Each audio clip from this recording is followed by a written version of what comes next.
Well, good evening, everyone. This is Live Impact News on WCNC Plus. Inside the Impact studio, we've got a plethora of things to bring to you as we will be on from 7 to 9. Here with Jeb Goldman, I'm Colin Mayfield. We've got a couple of headlines, but first, talking about the president and his Investing in America agenda following what we've seen, a weak GDP report, but the president saying not so fast. Things will get better. Now, this Investing in America discussion followed that release of that worrisome economic report, as I just said, that the U.S. economy has shrank and the annual rate of 0.3% during the first 3 months of the year. So the president was quick to do a little bit of discussion about this. And it seems like the president and his cabinet, they spent the better part of this meeting kind of touting the administration's record on everything that they've done so far. So let's listen to what the president had to say on his Investing in America agenda.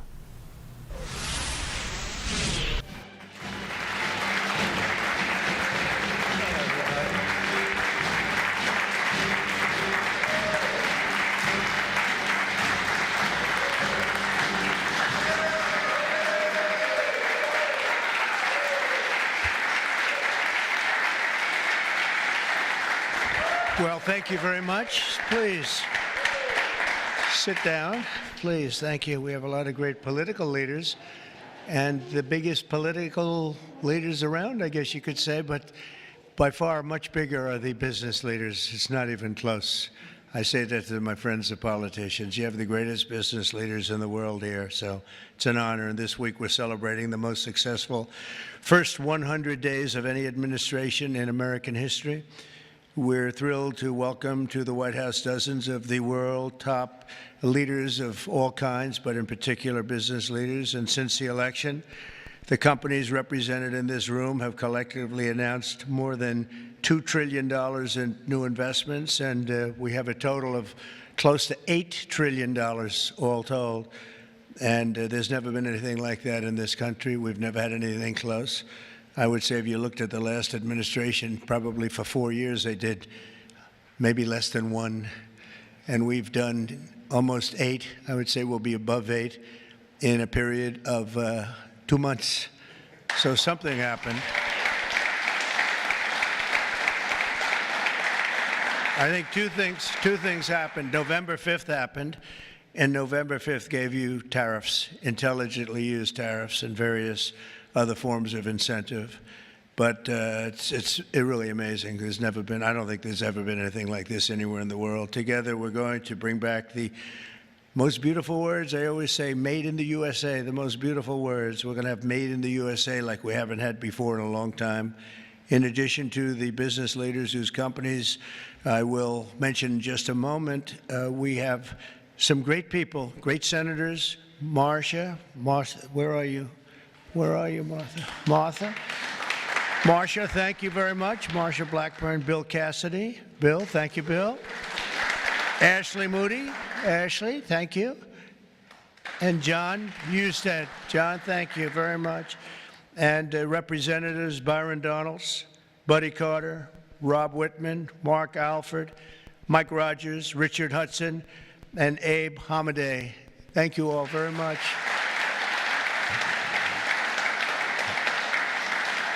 We have Mike Kehoe, governors, Jim Pillen, Kevin Stitt, Mike Dunleavy, along with numerous other members of my cabinet, and I want to thank you all for being here. How come my cabinet has such good locations? You should have given them up to the business leaders. We want their money, you know. They have very good locations. I'm not surprised. 100 days ago this week, we inherited the wreckage of 4 years of economic disaster under the previous administration. It was an economic disaster. It was a disaster at the border like nobody had ever seen before. And you probably see we've closed up the border 99.999%, meaning 3 people got in. 3. As opposed to hundreds of thousands of people coming in on a monthly basis, millions of people actually. There are periods where we had millions and millions of people pouring in on a monthly basis. We had 3 people. They buried companies in crippling regulations, waged war on American energy, pushed massive tax hikes, and gave us the worst inflation in the history of our country. In Biden's final year, the United States had the worst trade deficit ever recorded, and we lost 106,000 manufacturing jobs. Other than that, he's done a fantastic job.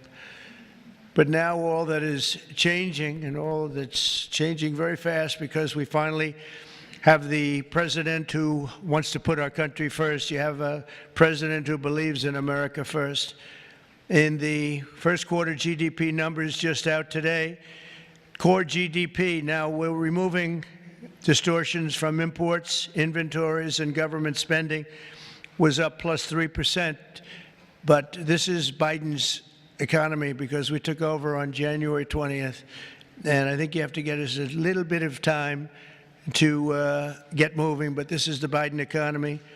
But we still had and we've had a lot of things happen since November 5th that helped this economy, because it was indicating a strong private sector growth.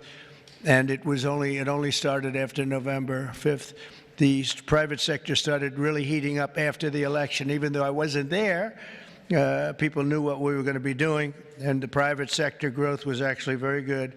Very importantly, gross domestic investment was up an incredible 22%, which they had never seen before.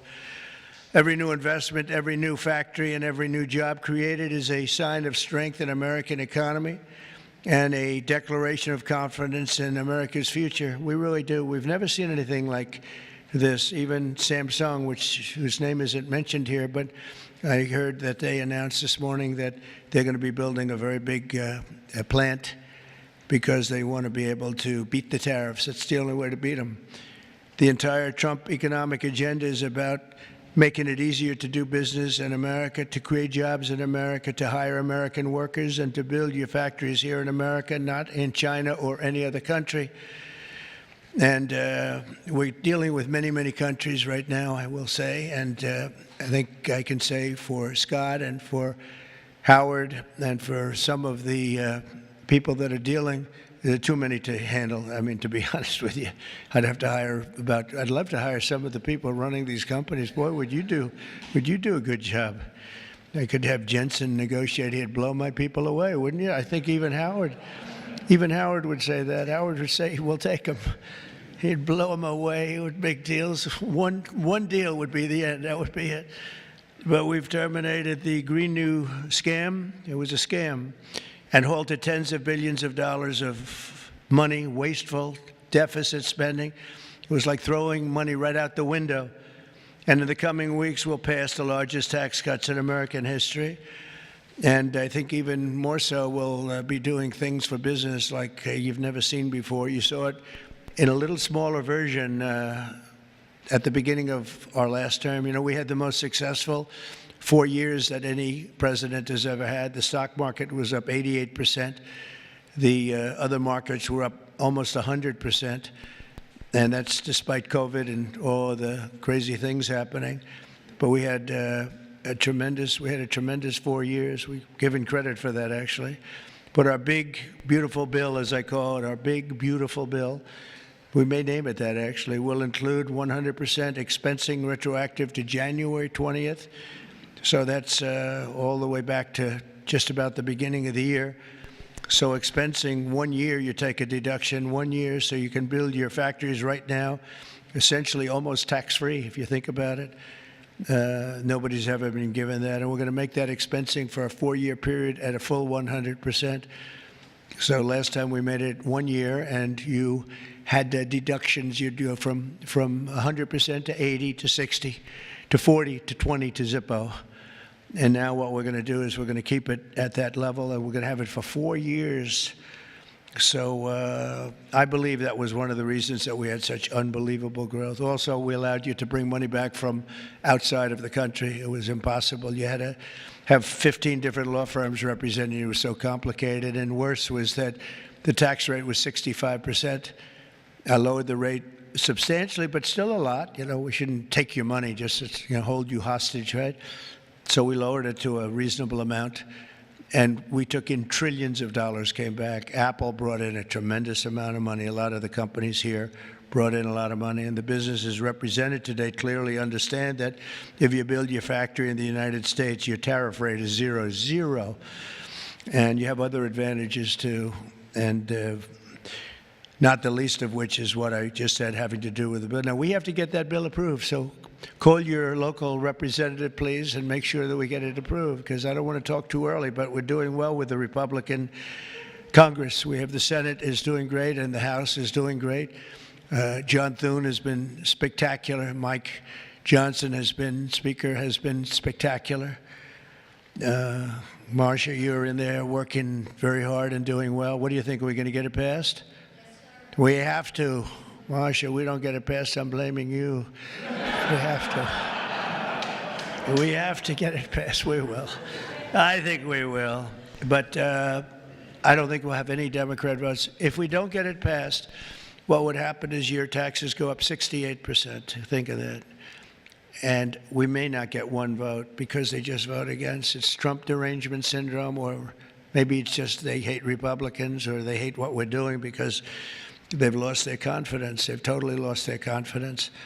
They don't know what the hell is going on.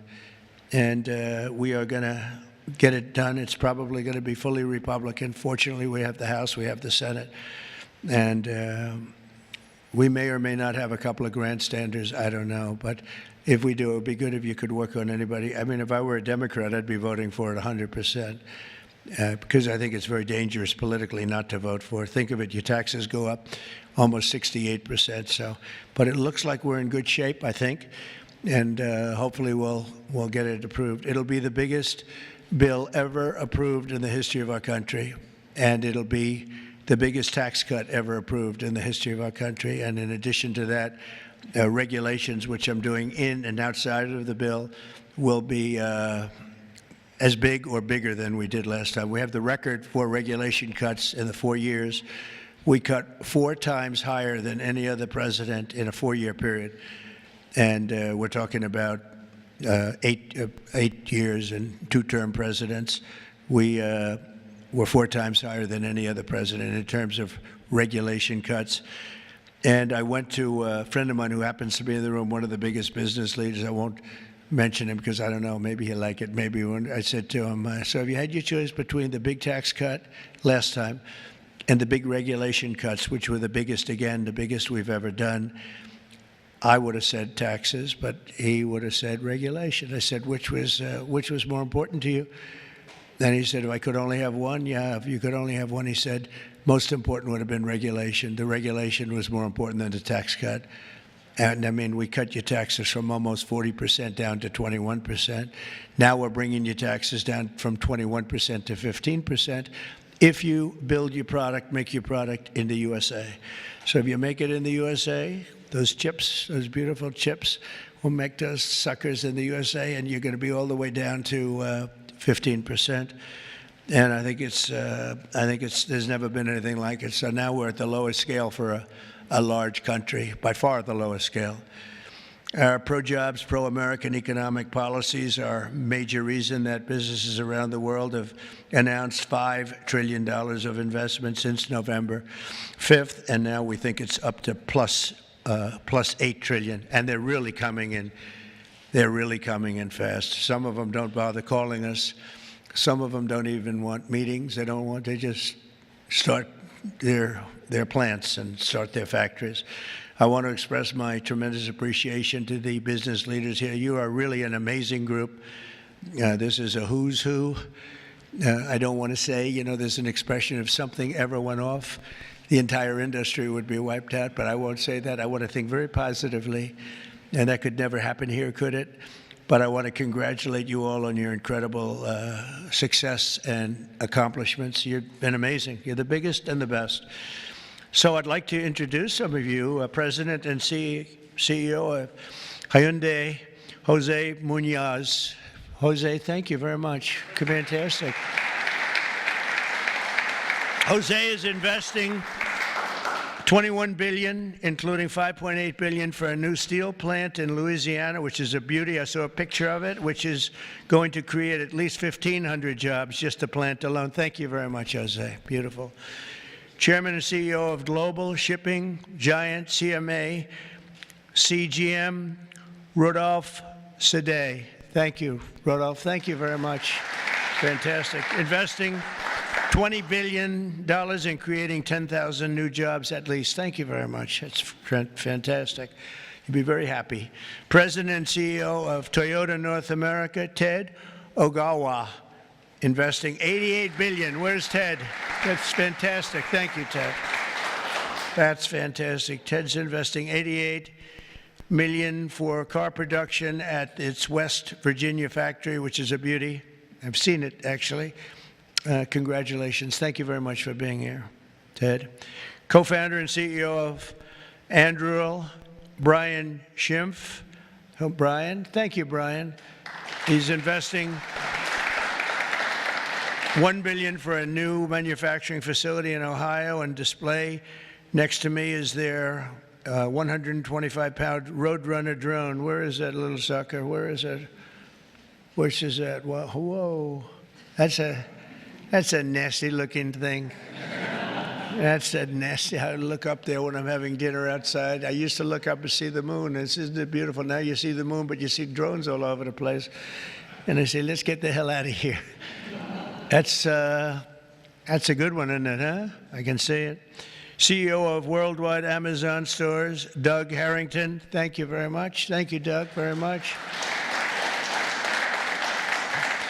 Investing $4 billion this year alone, and I know they said they're going to be investing a lot over the next 2 years. We appreciate it very much. Thank you, and say hello to everybody. CEO of Venture Global, Mike Sable. Mike, thank you very much, Mike. Investing $18 billion in liquefied natural gas expansion in Louisiana. That's going to work out good. Thank you very much. President and CEO of Siemens USA, big company, Barbara Humpton.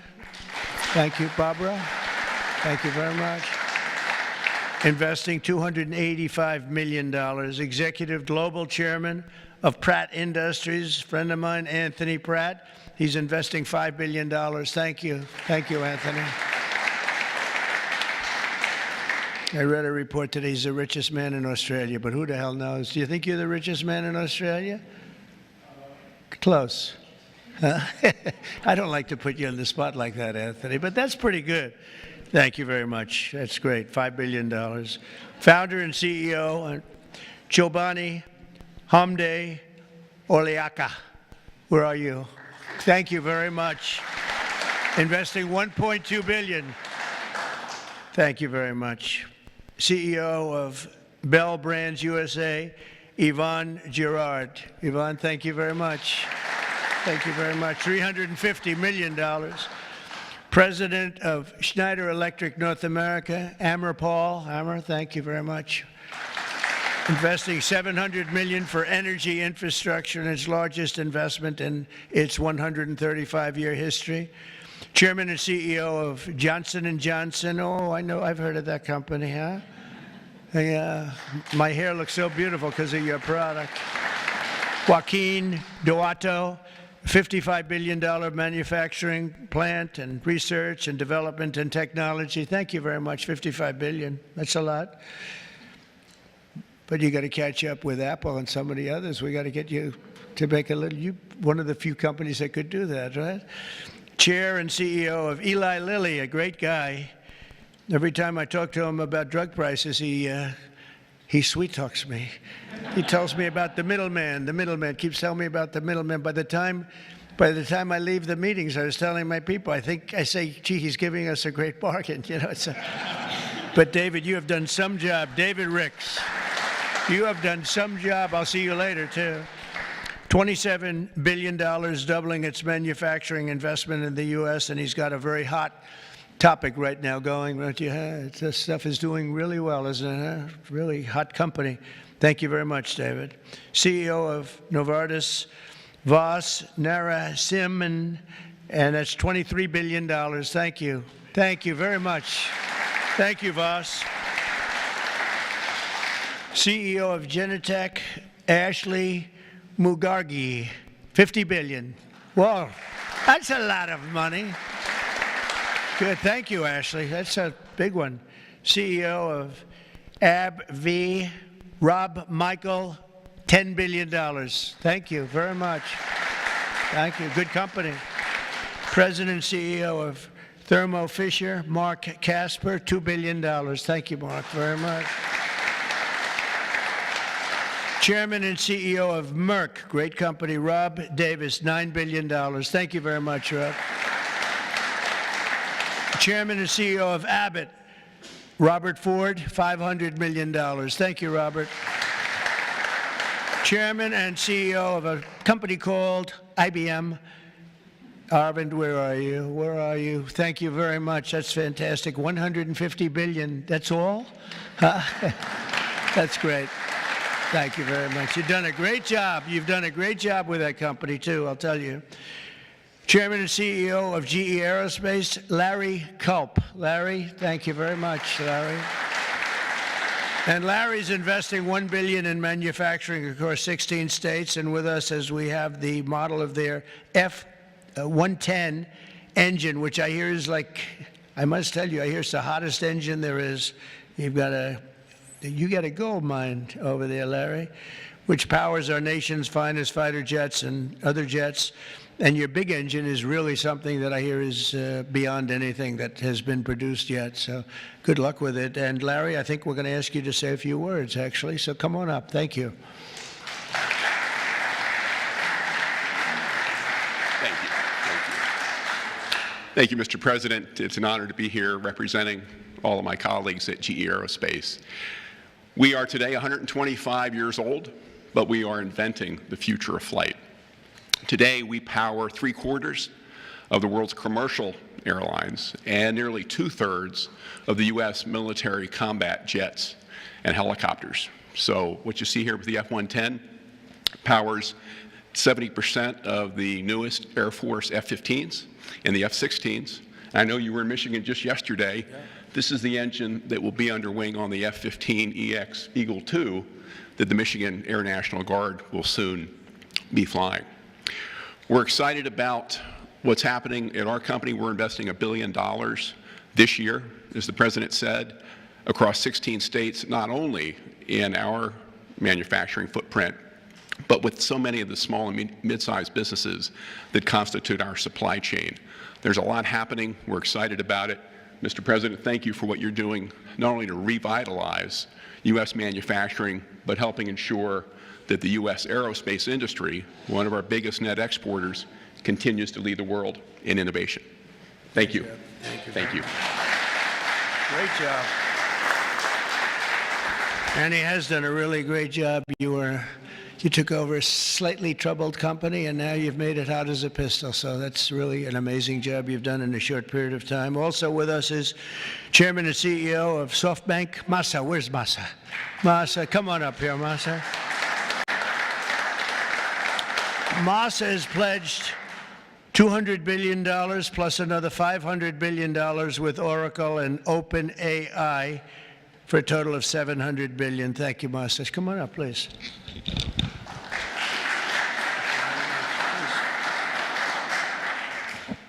Well, first time of Trump administration, we made an announcement, commitment, $50 billion. We delivered $70 billion over 4 years last time. This time, I tried to commit $100 billion, and President Trump said, oh, Masa, go for more. so we did the $200 billion commitment, and then right after that, we SoftBank, OpenAI, Oracle, and MGX together, we announced $500 billion investment. This is the largest investment for infrastructure in the United States, investment. And I think this is more than the scale. The importance is this is the largest infrastructure for the AI, which is the future of mankind, I believe. It's going to change every industry, every way of how our mankind's lifestyle of the future. I am committed. U.S. is the center of innovation. U.S. must continue the leadership of AI. Thank you very much. Thank you. Thank you very much. Great honor. Thank you very much, Master. Been a friend of mine for a long time. These guys are mover. We got to say, you are really something. It's great. We appreciate it too. It's great spirit, great genius. Tim Cook from Apple is pledging, not only pledging, is committed to $500 billion. They're going to build plants all over the country, 7 or 8 different states. They've already started. And so I want to thank Tim. That's such a big investment for somebody that, you know, had them pretty much in one location, as you know. Now they're coming into the United States, I believe, because of the spirit and the tariffs and the incentives. So that's Apple for $500 billion. And one of the most brilliant men that you'll ever meet, the man that's done in a short period of time something that is incredible. He's the founder, CEO, and president of NVIDIA, Jensen Huang. He's producing up to $500 billion over the next 4 years to manufacture the most powerful AI chips entirely in the USA for the first time ever. Jensen, would you come up and say a few words? This is a smart cookie.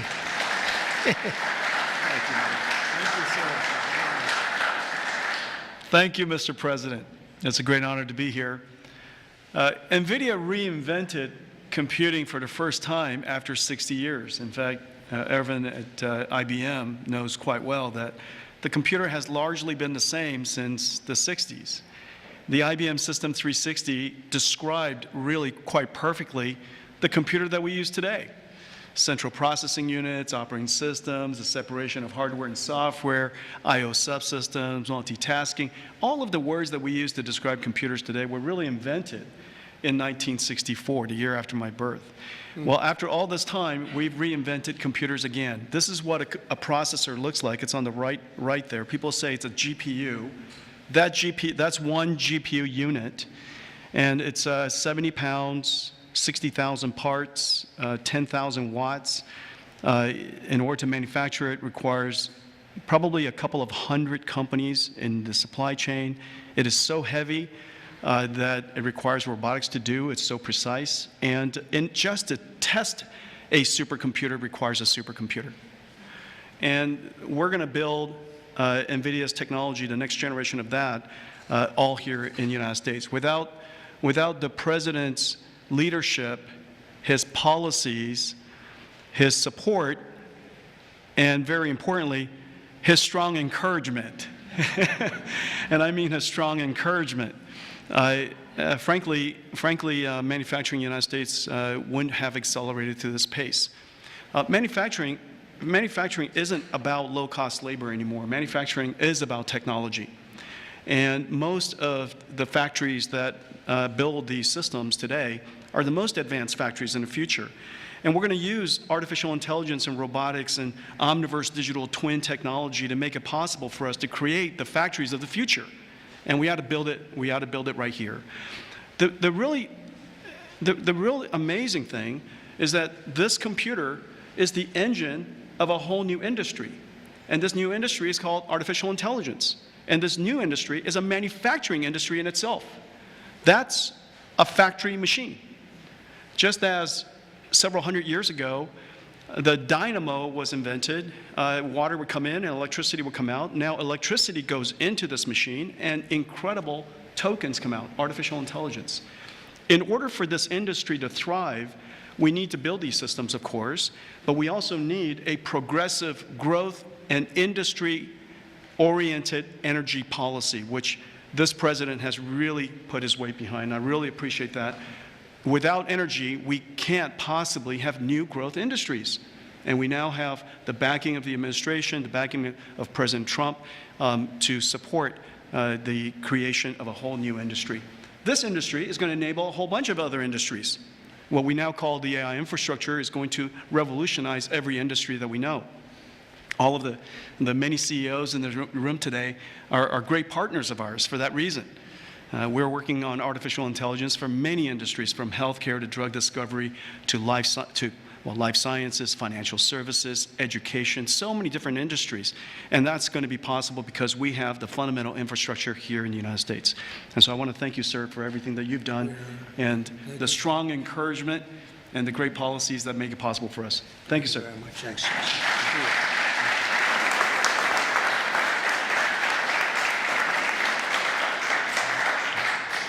Another brilliant man. You know, we have brilliant people here, and we like brilliant people, actually.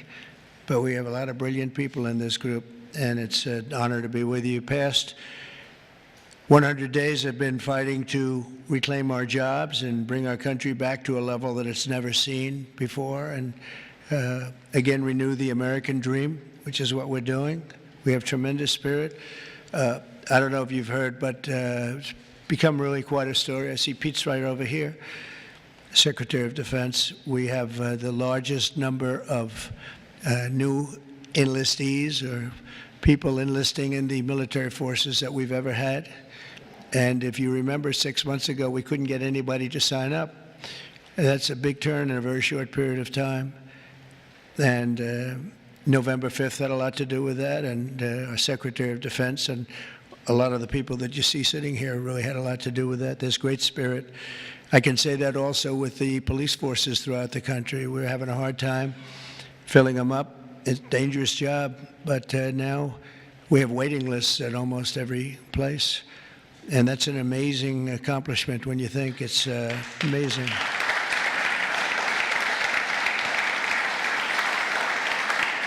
And when I first came here, you remember just 3 months ago, I came in and they started screaming. The fake news was screaming. They were going crazy about eggs. I don't know about eggs. What's with eggs? Tell me. They said, their cost is up 50%, and you won't have them for Easter. I said, well, I'll have to get onto it, but this isn't my problem. This is Biden's problem. I've only been here for 4 days. They're screaming at me about eggs like it was my fault. I just got here. Didn't know anything about it. We got it taken care of, and eggs dropped 87% in the last short period of time, and everybody had eggs for Easter. In fact, we had a big Easter egg hunt on the lawns. We had 48,000 people actually came, and we had a lot of eggs. I don't know how many, but there were a lot. We didn't use plastic. They said, could you use plastic eggs? This is in early January. And I see our Secretary of Agriculture is here. Would you stand up? You did a great job. You got me out of a lot of trouble. Brooke Rollins. She got me out of a lot because they were trying to blame me for eggs, and I didn't know anything about it yet. Explain it to me. But we had plenty of eggs, Brooke, right, for Easter. There was no dearth. And we have another man in the audience who's maybe the most important man in the room because he's the head of the Environmental Protection Agency, meaning he's the one that approves all your plants. And when Jensen and some of the others came in about numerous of the others, especially having to do with AI, they came in, I learned a lot. Number one, I learned we need double the electricity that we have right now for the whole country, and really more than that. I mean, 2 times would be even better. It was like unlimited thirst for electricity. And at first I said, you know, how's that possible? But that's, whatever it is, it's possible. That machine that you say you can barely lift is, I guess, it sucks up a lot of energy. But we need more than double what we have right now. So you take all of the energy, even the energy in this beautiful, incredible, it's just the greatest. I mean, no matter, I don't care where you come from with your $50 billion plant, the White House is the White House, right? You got to see in the Oval Office. If you want to take a trip down to the Oval Office, any of you come down with me, I'll show you a beautiful office. It'll blow your beautiful offices away. They'll stop and they'll say, for a lot of other reasons, but it's a beautiful place. And if you want to, I'm serious, you can do that. But I told Jensen, I told Tim, I told everybody that's building these very big, incredible plants, really plants of the future. They were talking about hooking into the grid. I said, well, you know, the grid is old, and it's subject to mishap. Things can happen, including storms and much worse than storms. And if you want, I'll let you build your own utility plant, your own electric plant along with your building. You can build it inside of the plant or you can build it outside of the plant. And I went to Lee Zeldin right here and I said, Lee, we got to get fast approvals for these people. You know, they're going to do the best job. They're going to have the best engineers, the best everything. We'd like to have them build their electric for them. They don't have to go outside. You become a utility. You become a great producer of electric, and if you have any extra, you put it back into the grid if you want, or you sell it back in. But you're going to be able to build, so this way we don't have to worry about, do we have enough? Because if you look at California, they have brownouts, blackouts, and everything else. They don't know what the hell they're doing. Governor doesn't have a clue. But the last thing you want to do is be hooking up to the California grid so that we can go in and you'll say, gee, we have to close down the factory for a couple of days. We have a little brownout going on. So you're going to be able to build your own plant and produce as much electric as your beautiful heart's desire. And that'll be something that nobody's done before. And we're going to ask Lee to get those approved very quickly. And he'll get it approved before you can even imagine. He's great. He's great. He knows the difference. You know, you can take years to get those approved. I would say previous to us, it would be years and years. Or you could take weeks to get them approved, and it'll be just as good. But they don't play games, and they're going to get it done, and they'll get it done very quickly. So that's going to be a big help because you're going to have unlimited energy, unlimited electricity. And I think it's going to really, we want to stay number one. We're number one right now by a lot. I will say this, if I didn't get elected, I would say get out of the AI business fast. Get out of all business fast, probably. Maybe get out of the country fast, because this country was heading in the wrong direction, but now it's heading in the right direction. I think it's the most consequential 100 days in the history of our country in certain ways. We had an editorial from a group that normally wouldn't give good editorials to people like me. And they said he's the most consequential president because of what he's doing with all of these policies that you're reading about, long beyond the electricity and the plants, having to do with many other things like secure borders and all of the many, many things. I could go down and name them. We're going to be getting tremendous amounts of drug and pharmaceutical companies going to be pouring into the country. They're going to have to. They're going to have to, and we're going to give them a lot of time to do it, but after that, there's going to be a tariff wall put up, and they won't be happy about it, but they'll be happy if they start building right now. Right now, it's going to be build, and after a certain period of time, it's going to get tougher, tougher, tougher, and then it's going to be real hard to do business in this country. So for the pharmaceutical companies, chip companies, a lot of different companies, we're all set to really grow. Groceries are down. The grocery prices are down. Gasoline prices are down. We had some gasoline selling for $1.98 a gallon just recently in 3 different states over the last 2 days. It was at $4, and it was higher than that in some places. It was over $5.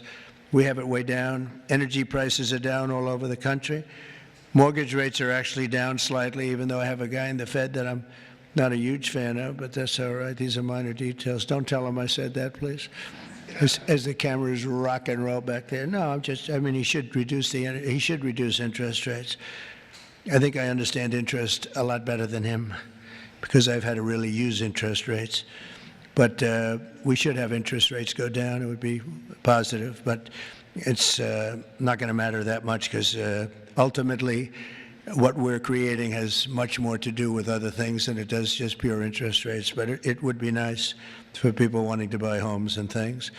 The prescription drug prices just saw the largest monthly decline ever recorded.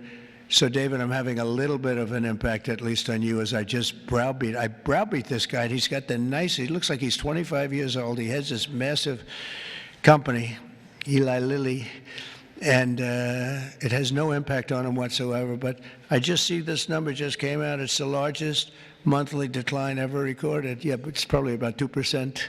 You know, they did that to make me feel a little bit better. But I appreciate it. We have achieved the lowest number of illegal border crossings in U.S. history, and we're at a level that nobody thought we could get to in 2 years, let alone a couple of months. And I think Kristi Noem is here someplace. Where is Kristi? She's here. Stand up, Kristi. And Tom Homan. And I see Linda. Stand up, Linda. You are doing so good. Education. We're bringing education back to the States, where it belongs. And she's been incredible. She's very upset with Harvard. They have $53 billion in a fund, and yet they want more grants. And it looks like we're not going to be giving them any more grants, right, Linda?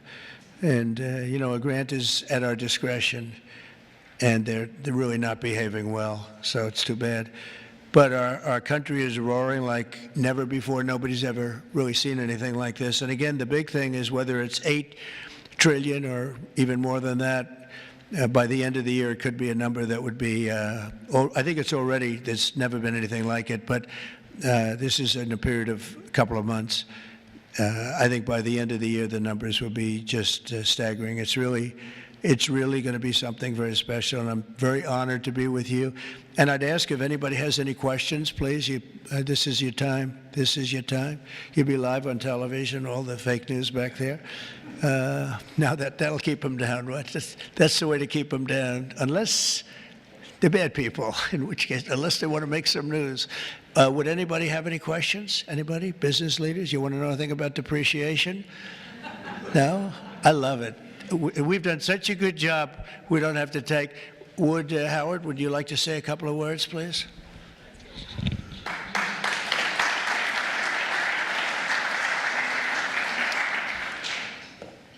The president talks about $8 trillion coming into America. And there's only one reason it's coming in. It's because he's finally set an industrial policy for the United States of America. We are the greatest economy in the world. We finally have a president who understands that we need to reindustrialize. We need to be made in America, made in the USA. And you feel it. You feel it with these leaders. You feel it across all your peers. Everyone feels it. It's coming back to America, and we are going to be rocking. So thank you, sir. Great job. Great job. So thank you very much, everybody. And for the business leaders, if any of you would like to come down to the Oval and say hello, if you've never seen it, if you have seen it, just go home and enjoy your lives, count your money. But if you'd like to come down, I'm heading down there now. And again, thank you very much, everybody. Pam, you're doing a fantastic job. You're doing a fantastic job. Thank you very much. Thank you, everybody. Thank you. All right, that is the president's Investing in America discussion, talking about all the investments that not only business magnates are investing in, but what the future of America might look like. What a day it was down in Columbia, not too far from us. Obviously, we know the legend that is Coach Dawn Staley. To match that legend now, she has a statue. Let's go to that ceremony and that unveiling on the University of South Carolina's campus. 5, 4, 3, 2, and 1.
Mayor, all the dignitaries and everyone that executed this game plan. I know it took a team effort for all of this to get done.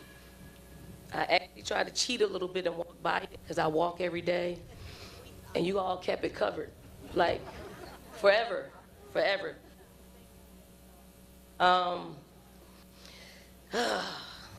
What a warm introduction by the mayor. Let me start by saying I am incredibly grateful to Gillian Mark Shatner, the sculptors and founders of Statues for Equality, for considering me worthy of this unique honor. To Mayor Rickman, the City of Columbia, the University of South Carolina, our women's basketball program. See, they missed the cue. They've been screaming the whole day and they missed the cue. Our coaches, players, staff, my family, my parents, my mother, and our devoted fams. Thank you.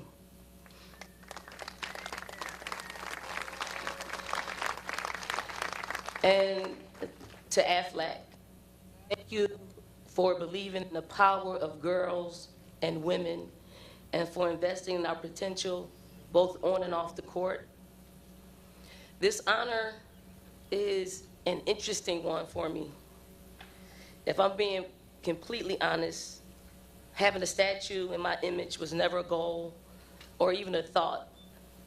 When conversations began honoring Asia Wilson with her statue, which is erected just a few blocks from where we stand today, I'll admit I wanted hers to be the only one, ever. I really did. And contrary to the belief of one of my coaching colleagues, her statue wasn't in response to winning a national championship. It was in response to being a winner at life.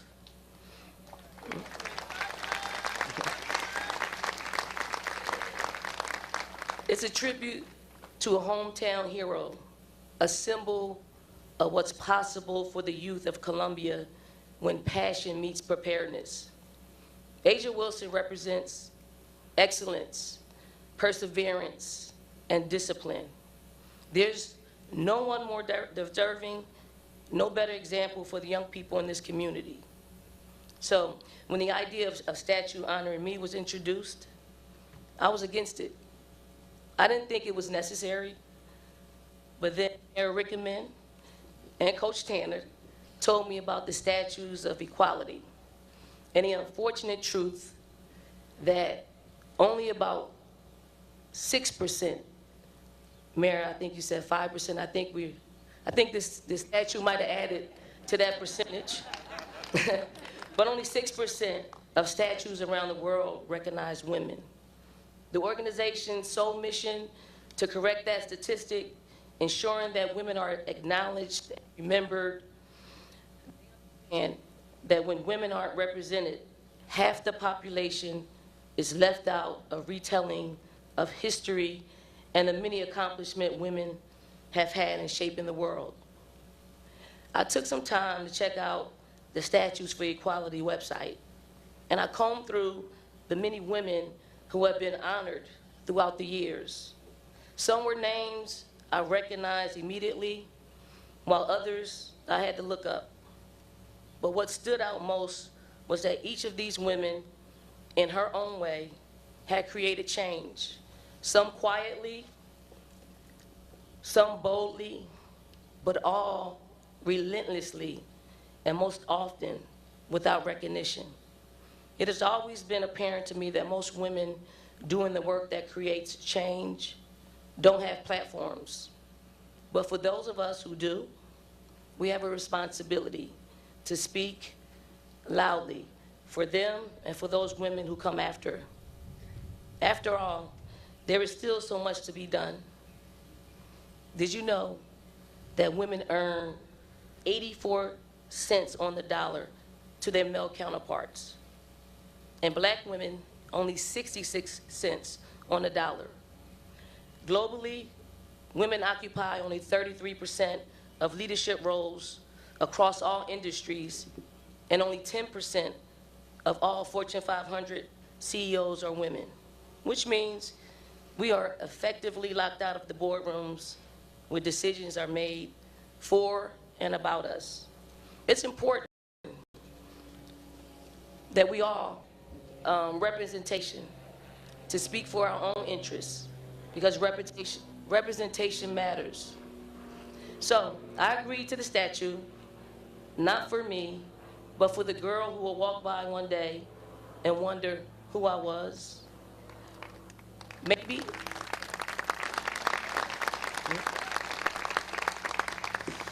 Maybe she'll look me up.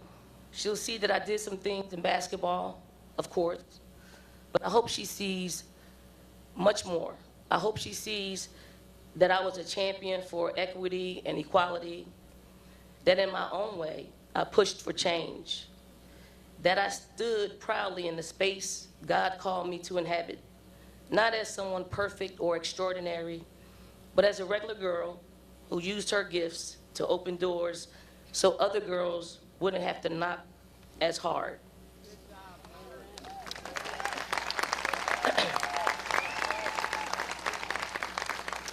If that little girl sees that I was the first to do something, I want her to know it was only so I wouldn't be the last.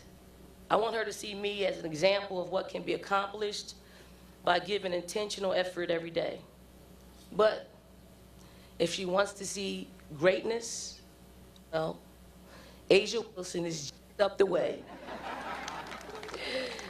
It is only by God's grace that I'm standing here today. I know that for sure. And if I said it once, I've said it 1,000 times. I am merely a messenger. There is no victory or honor I can claim as my own. All glory belongs to God, forever and always.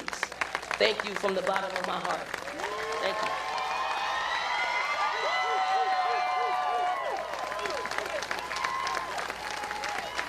Well, come on, y'all, let's make some more noise for Coach Dawn.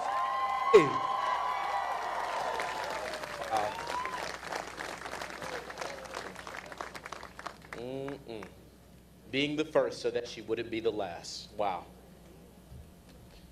What a beautiful presentation it's been. Have you all enjoyed yourselves so far today? Well, at this point in time, we have only one more remark, and then I'll be coming back before you to give you some instructions on how we will leave this place today, okay? So at this point in time, I'd like to introduce the unveiling event sponsor, Mr. DePaul Eliatombi, PE President, Alliance Consulting Engineers Incorporated. Y'all clap it up for him. I know everybody is excited and ready to get into shade right now, but I have to say this. Coach, thank you for everything. Thank you. When Mayor Rickman called me and asked me if I could make some remarks, I said, of course I would. Did not tell me I had to speak after Coach Staley until today. So everything that I wanted to say has already been said. But I'll tell you a couple things real quick. I met Athletic Director Jeremiah Donati on the day he was introduced. I believe it was December 5th. President Amarius introduced me to him. And then I think that night we played number 7 ranked Duke. And we beat them pretty handedly. I think everybody who was wearing had a pair of sneakers scored. And my only advice I gave him was, whatever you do, don't change anything with women's basketball. And he listened. And the first decision he made when he came on board was make Coach Staley the highest paid women's basketball coach in the country. And we want to keep it that way. So thank you to Dr. Amaritis and the Board of Trustees members for doing that and supporting that. We love Coach Staley. We want to keep her here. Three national championships is going to be the small number later. For the fans, so one of the things that hasn't been said today is that we have the best fans and fans in the world. averaging 14,000 a game for the last 11 years, which is the highest number in the country. How about that? I can attest to this.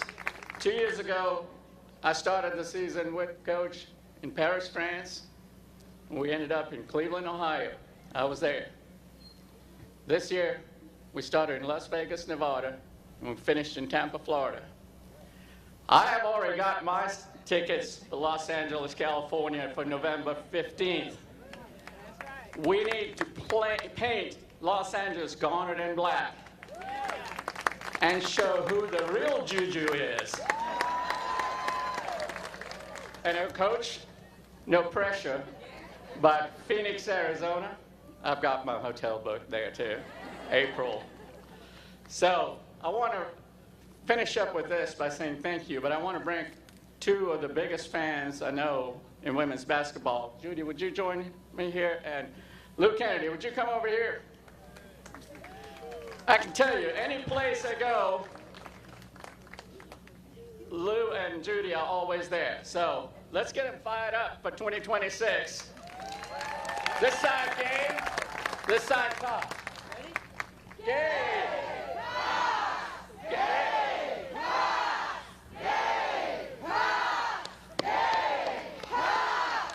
All right.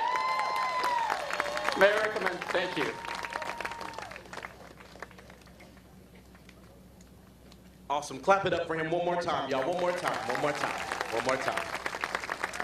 Well, listen, we've come to the end of this beautiful ceremony today, and of course, at this point in time, our speakers are going to come up for an official unveiling photo. And while I know that we would all love to greet Coach Staley, we do ask that you would respect our space. It's a little bit hot out here, all right? So that means don't run up here as soon as, this is over, okay? Now, I want to do this a little bit old school, right? Because we're getting ready to go. So everybody stand up. Everybody stand up. If you can't tell by now, I'm a little bit of an old soul. You can stand up because after this, you're going to be headed out. All right? Now, where I grew up at now, and Grandma and them used to take us to church, and at the end of church, the pastor would get up and he would say something like this. I want you to repeat after me, okay? Can y'all do that? Can y'all do that? May the Lord watch between me and thee while we're absent, one from another. Now everybody say amen. All right, now you don't have to go home, but all right, clap it up for yourself. Thank y'all so much for being here.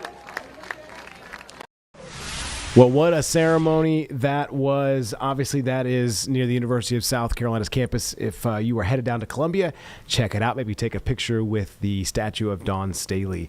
Another big story that we have been following here on WCNC Charlotte, our Julie Kay has been involved in digging into this North Carolina bill, House Bill 318, that would expand the list of offenses requiring law enforcement to cooperate, to include all felonies class A1 misdemeanors, to work better with ICE agents. It's something that Sheriff Gary McFadden here in Mecklenburg County has talked about at length, having cooperation, more communication.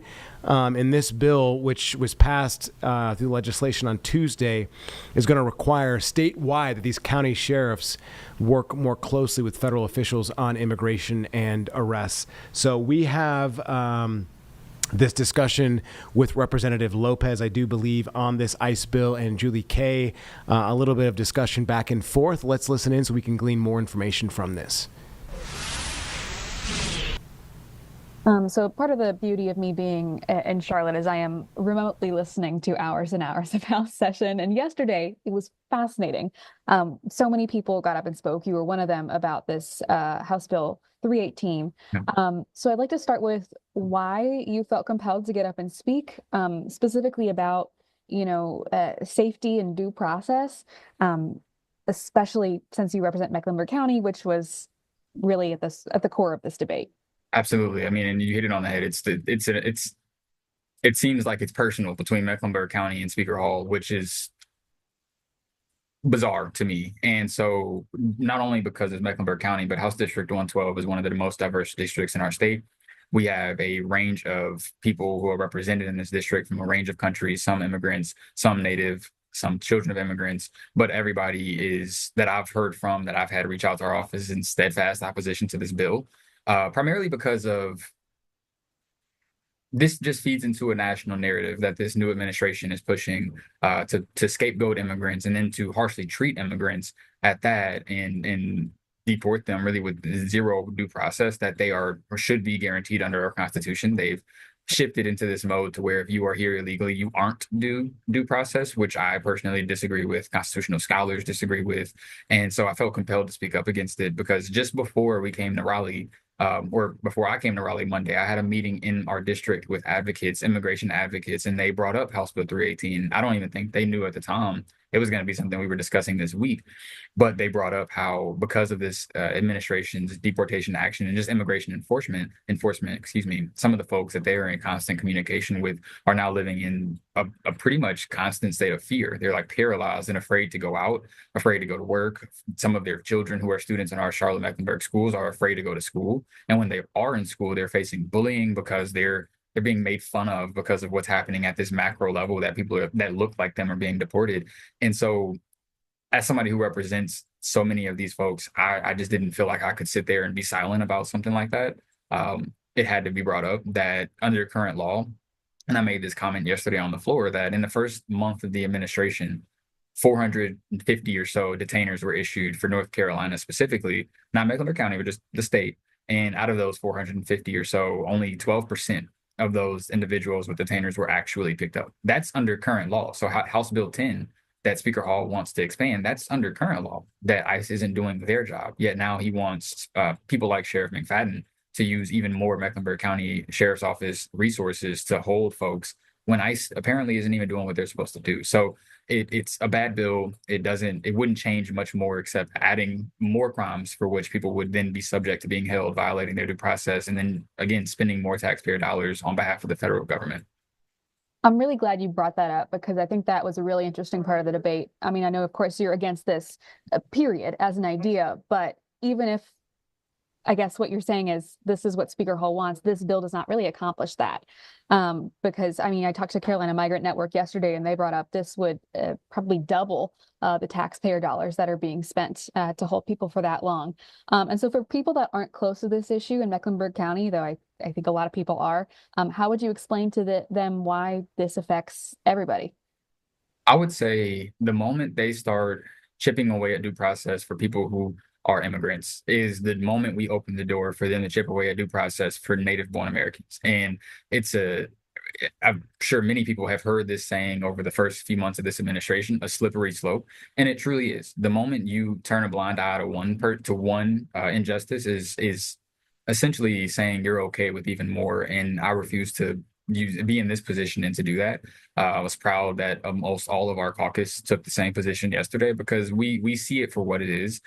We all want safer communities, and Representative Carolyn Logan made a great point about this. You can't sit there and say we don't want safe communities when we've asked for support for our state highway patrol in Mecklenburg County, for example, or we've asked for funding for our district attorney's office to be able to fund more ADA positions. The legislature won't give it to Mecklenburg County. And then they turn around and point a finger at Mecklenburg County for being unsafe when they're actively contributing to the conditions or the lack of resources that contribute to the conditions to make people feel less safe in Mecklenburg County. And they just use immigrants as the scapegoat. That's the easy target. It's easy to point the finger at other people as opposed to looking in the mirror and saying we're not doing enough. And they're not doing enough purely for political reasons. But then even thinking bigger scale, we're running out of resources at the state. We're about 2 years away from a budget shortfall because of these tax cuts that Republicans insist are so necessary for our state's growth. But when you have a growing state with growing expenditures and a shrinking revenue, that means that decisions have to be made that certain priorities won't get funded. Certain counties like Mecklenburg won't get those ADA positions or won't get those additional state highway patrolmen. And again, all of that builds up. So I think it's important for everybody in Mecklenburg who is slightly familiar or maybe isn't familiar at all to understand that we all want safer communities. Republicans don't have a monopoly on safety, but we have different approaches to it. And we don't believe that throwing people under the bus because of where they're from is any way to get us closer to it. And this is, I mean, you've mentioned the federal influence. This is happening at the same time as Trump signing another executive order, threatening funding cuts for jurisdictions who don't comply. And then Tom Tillis tweeted out that he's suggesting or will be suggesting legislation to double down on that. So when you see our North Carolina senators and people who represent the state at the federal level doing that, what can you do and what do you plan to do to push back against that at the state level? I plan to keep bringing out facts like I did yesterday. Hey, current law isn't working. I plan to support our members like Representative Logan, who bring up the fact, and she's been here I'm in my first term. She's been here longer than I have, and she's been advocating for a lot of these issues around law enforcement and support for law enforcement. And we haven't gotten it, making sure we're educating our folks to say, we believe in safe communities too.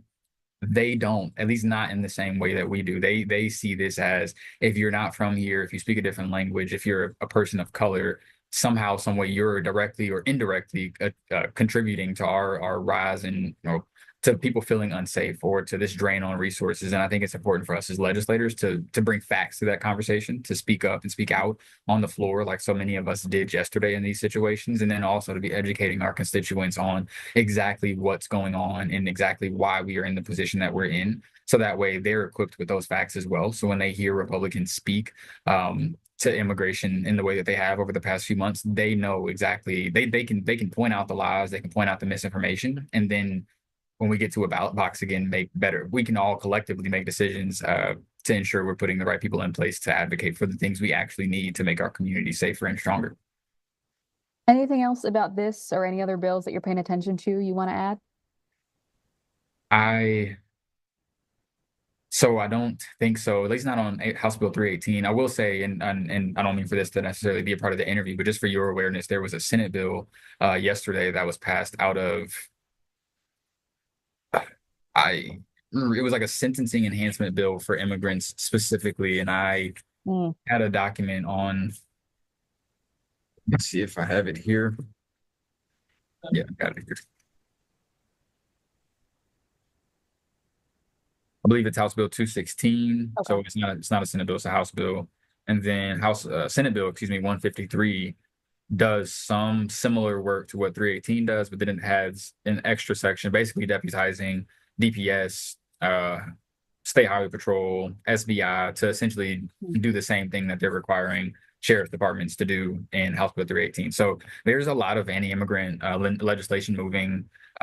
We know that a lot of this is purely political. It's to fit into the national narrative that the MAGA movement has created.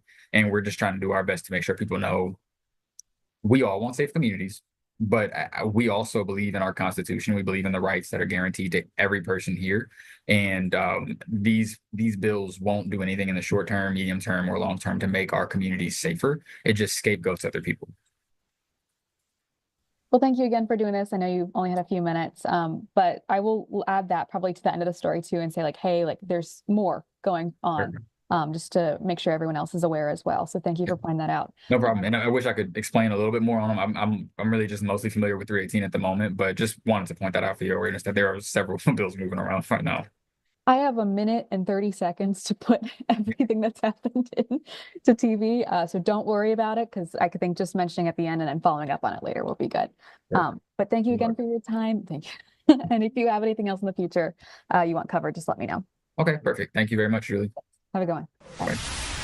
Bringing you back inside the Live Impact studio here on WCNC Plus. Now that bill has worked its way through the House, it will now head to the Senate, House Bill 318. We will continue to update you as it works its way through the legislative process. But we are also seeing, and it did look like Democrats on Capitol Hill, Democrats, two senators, Senator Adam Schiff and Senator Chris Murphy from California and Connecticut, respectfully introducing or reintroducing an assault weapons ban, proposal to prohibit the purchase and possession of high-powered semi-automatic firearms such as the popular AR-15 rifle. So let's listen into this assault weapons ban press conference. They had this earlier today in Washington, D.C. Everyone, I'm grateful to stand alongside so many champions of public safety and common sense gun violence prevention, and with my colleagues who will be helping to lead this important legislation. Thank you to Senator Murphy and Senator Padilla for being here, two great champions for safer communities. Senator Blumenthal, our other co-lead, is another tireless champion of gun safety, and he will be joining us as well. And to the members from Giffords, Brady, United Against Gun Violence, and Newtown Action Alliance, I thank you. These organizations, started in honor of survivors of horrific gun violence, have done absolutely tremendous work.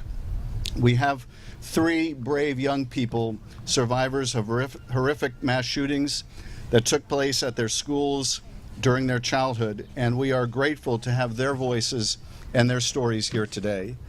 I'm also very proud to be partnering with Congresswoman Lucy McBath, one of the foremost champions of gun violence prevention, not just in Congress, but now I think in American history. With remarkable fortitude, she has turned her pain into purpose, leading the charge to make our communities safer in honor of her son's memory. It is my privilege to stand here as California's newest senator with my senior colleague Alex Padilla to help take up the torch from one of history's other great champions of gun safety, a mentor and predecessor, the late Senator Dianne Feinstein. Her advocacy on this issue was legendary, but she wasn't just a champion for protecting communities from gun violence. She is one of the lawmakers who helped prove to all of us that it was possible to deliver results. I want to take you back in time to the origins of this legislation and Senator Feinstein's legacy. 36 years ago in Stockton, California, a 24-year-old man walked into Cleveland Elementary School with a semi-automatic rifle and shot 36 people, all but one of them children, before taking his own life. 5 children were murdered that morning in Stockton. The oldest was 9 years old. The youngest was only 6. This was before Columbine, before Sandy Hook, before Parkland. This was, at a time, the deadliest shooting at a school in American history.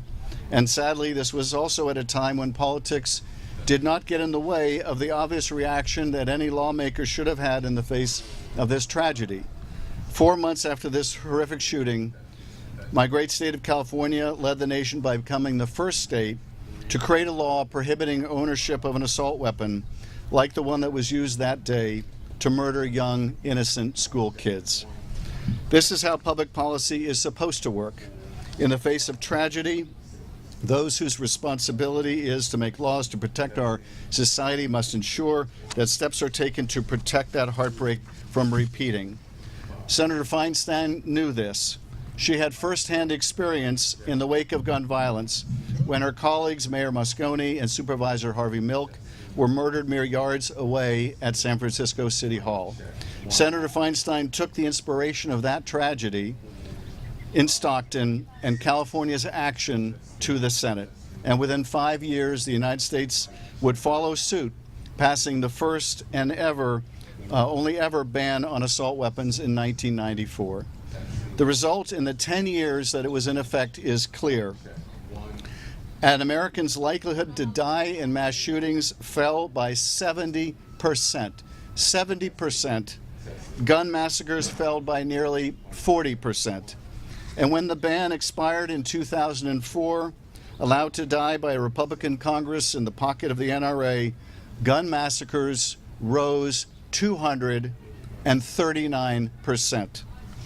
The assault weapons ban saved lives. There is no escaping that fact. And the time since Stockton and since that federal ban expired, we have seen, sadly, the reality of gun violence only deepen in America. We have seen the AR-15 and copycat weapons become the weapons of choice for those wishing to do harm. We have seen mass shootings become so frequent that sometimes they fail to even register with the public. Perhaps the most damning indictment of where we are now is the clear reality that our children now live with and how normalized that has become. Where previous generations had to duck and cover or stop, drop, and roll, this generation knows better than any how to lock the door, turn off the lights, and text their parents without making a sound. Consider this. There were college students who survived this month's shooting at Florida State University who were high school students in Parkland. These students had already survived the deadliest high school shooting in our history. This is the sad legacy we are leaving this generation. They've been raised to expect now that Washington will do nothing to stop these killers and these killings. That thoughts and prayers is the best that those in power can manage. For our kids, for our communities, we cannot let that be so.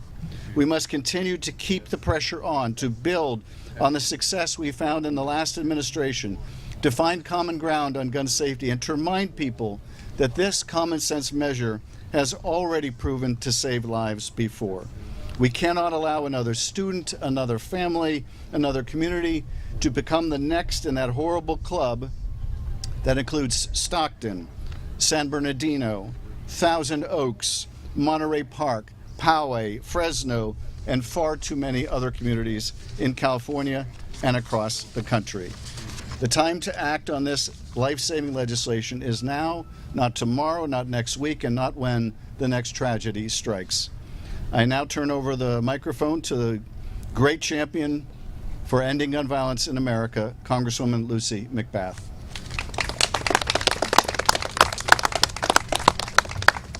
Well, thank you so much, Senator Schiff, and we really, really do miss you over in the House, but we're so grateful that we continue to have champions like these that are standing with me in the Senate. And we promise that we will do everything that we can in our power in the House to combat these egregious pieces of legislation that are going forth so that we can save lives, because we know that we have our champions in the Senate, and we're grateful for you. Good afternoon, everyone. I am really honored to be with you today.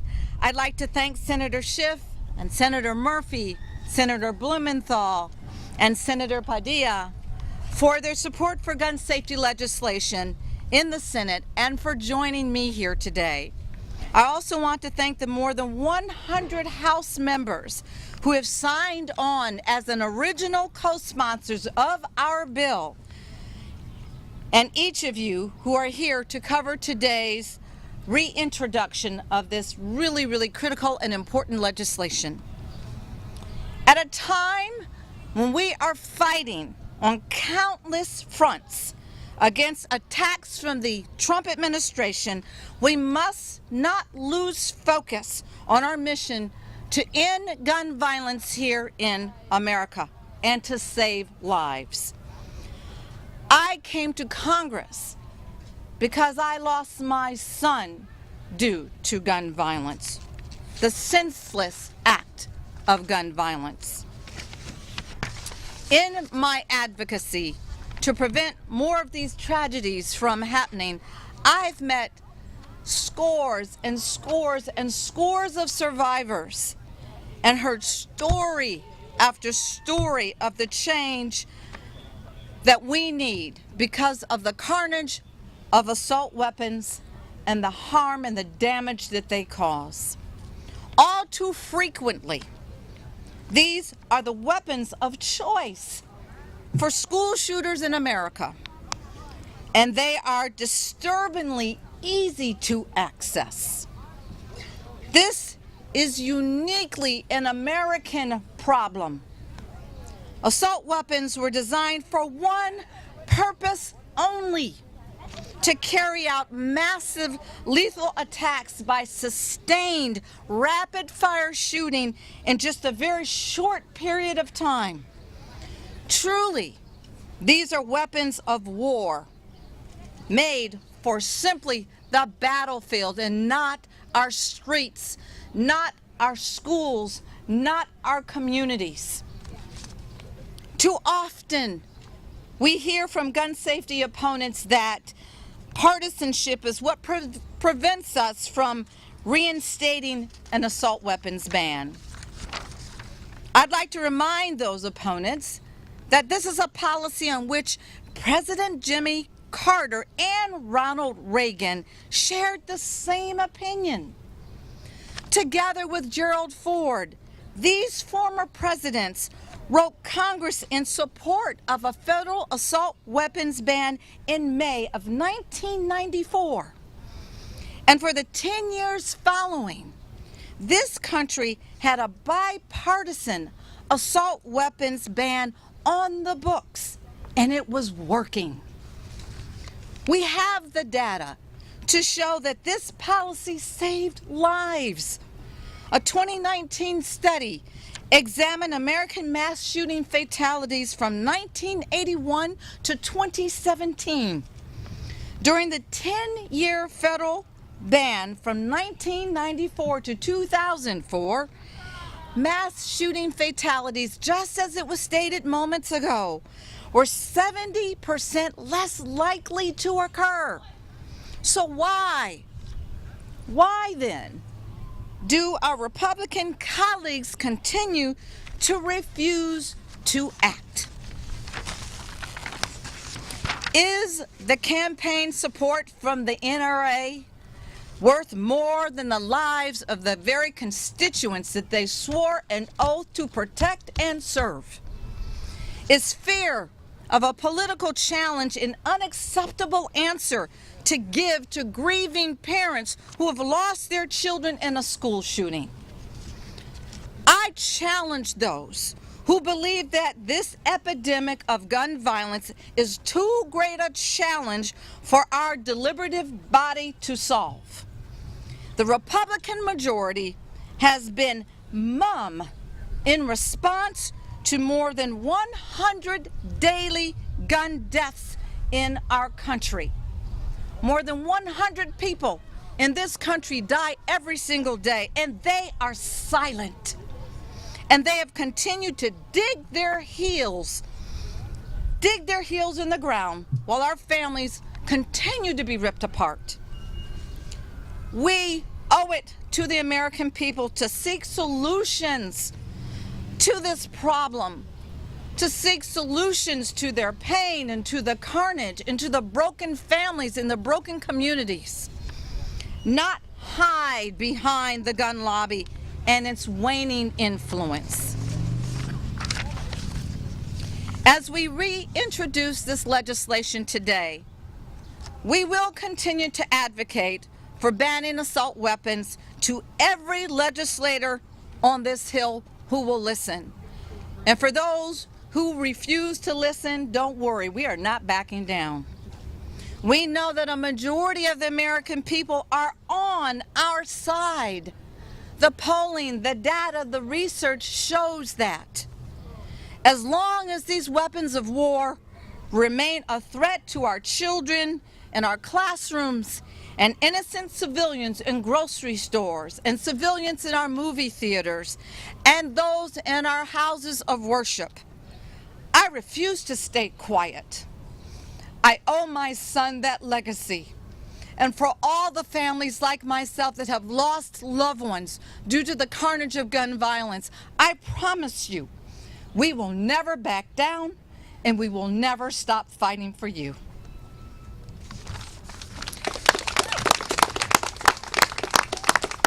And now at this time, it is my honor, my privilege to introduce to you a champion of gun violence prevention, Senator Murphy.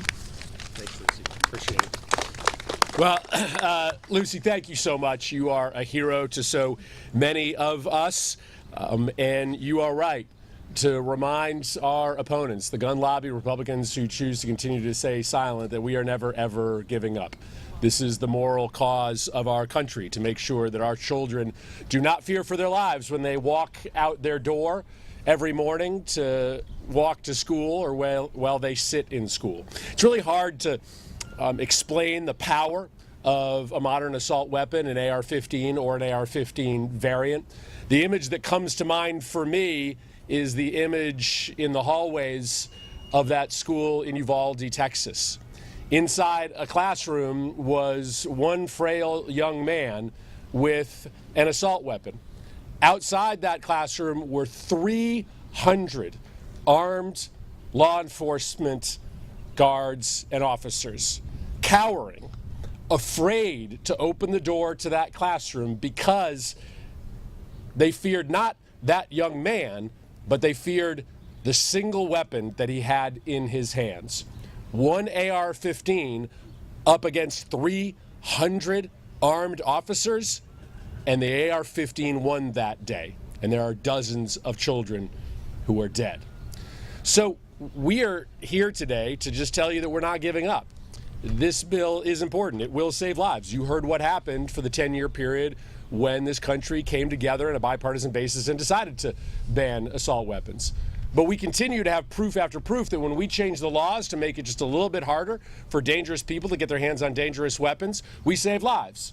In 2022, after 30 years of the gun lobby running this place, we passed the first meaningful anti-gun violence legislation in 3 decades. It included a provision that made it a little bit harder, but meaningfully harder, for young buyers to get their hands on assault weapons. It effectively imposed a 3-day waiting period. It made a number of other meaningful changes in our gun laws. And guess what has happened since we passed that law? School shootings in this country have dropped by 23%. Mass shootings have dropped by 25%. Urban gun crime is down by 20%. We have shown, whether it be back in 1994 or in 2022, that when we pass common sense gun laws that still allow for law-abiding citizens to get their hands on a weapon to protect their home or to shoot for sport, we save countless numbers of lives. So we are going to keep pressing, because not only is the assault weapons ban the right thing to do, it is the popular thing to do. Every single year when you go into the field and ask Americans what they think of an assault weapons ban, of just making sure that these weapons designed to kill as many people as quickly as possible are solely in the hands of the military and law enforcement, by increasing numbers, they tell Congress that it's past time to stand up and do the right thing by our kids. So I'm really glad to be here. I thank Senator Schiff for spending the time to honor the work that Dianne Feinstein did to bring us to this moment. We have momentum to pass this bill, in part because Dianne Feinstein stood up to the gun lobby, passed that bill in 1994, and we have the data. We have the information at our hands to know that the assault weapons ban works. So we stand in her very big shoes today. We stand with literally hundreds of thousands of parents and students, Americans from every part of this country, who say it's time. It's time for us to put our kids before the profits of the gun lobby. So thanks, Senator Schiff. Thanks, Lucy, for making this a reality, making this a priority. Every single day, I get to wake up and do this work with the man that I was standing next to in that firehouse in Sandy Hook. A lot of things that we saw and heard that day, we both wish we didn't see and hear, but it changed both of our lives. My senior senator, Senator Dick Blumenthal. Thank you.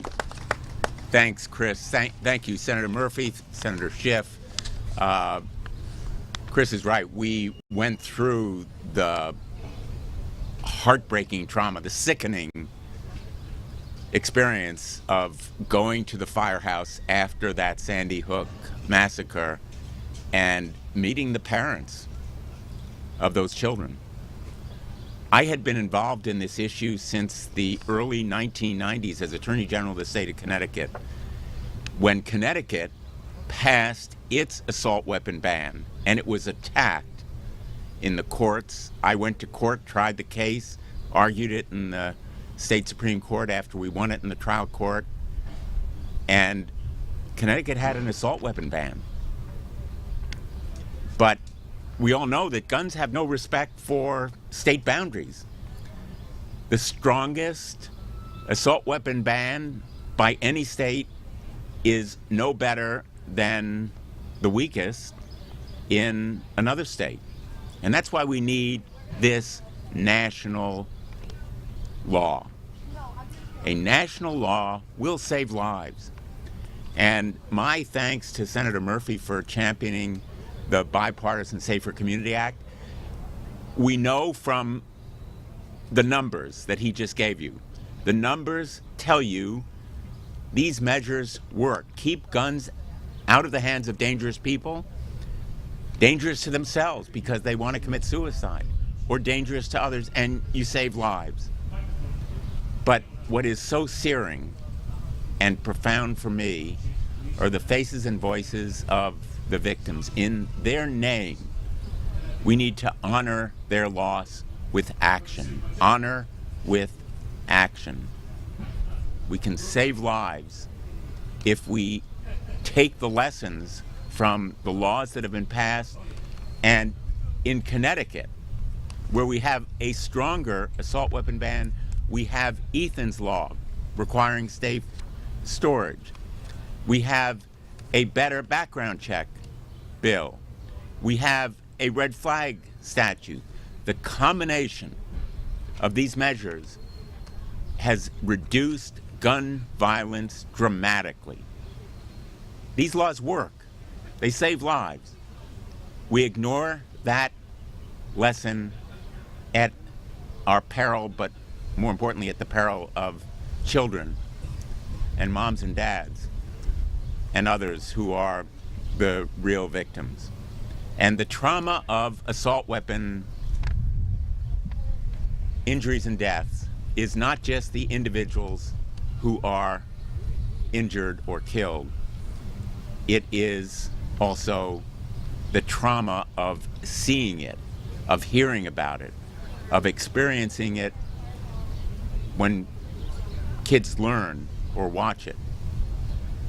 And that trauma seeps into the consciousness of America and affects all of us. So I'm grateful to stand here with Senator Schiff. Thank you for continuing to champion this measure in the great tradition of Dianne Feinstein and Chuck Schumer, who has been an advocate of it, staunch and steadfast. And my hope is, let me just say finally, that this measure will, in fact, be bipartisan. I know it sounds naive or futile, but I still believe, as I did back in the 1990s, that gun violence prevention is not red or blue, it is American. And America is uniquely dangerous from gun violence. Among the industrialized countries, we have higher rates of gun violence and deaths than any other major developed country, and we need to make it bipartisan. I feel that we will, and I have the honor now of introducing Senator Schiff's partner in this effort, Senator Alex Padilla, who has been an advocate from his first days in the United States Senate. Thank you, Alex, for being here. Thank you, Senator Blumenthal. I want to also thank my colleagues that are working so hard and diligently to reintroduce this assault weapons ban, and we're going to keep fighting until we get it passed and signed back into law. Senator Schiff, my partner in California, Senators Murphy and Blumenthal, Representative McBath, thank you for your passion, for your commitment, and a big thank you to all the gun safety advocates and survivors that are here, bringing your stories to the halls of Congress, trying to appeal to the hearts and the minds of our Republican colleagues. Senator Blumenthal, I'll tell you why I've been committed since day one in the Senate. It's because of my background in the state of California, which, like Connecticut, has an assault weapons ban. Was the first in the nation decades ago, as you heard from Senator Schiff.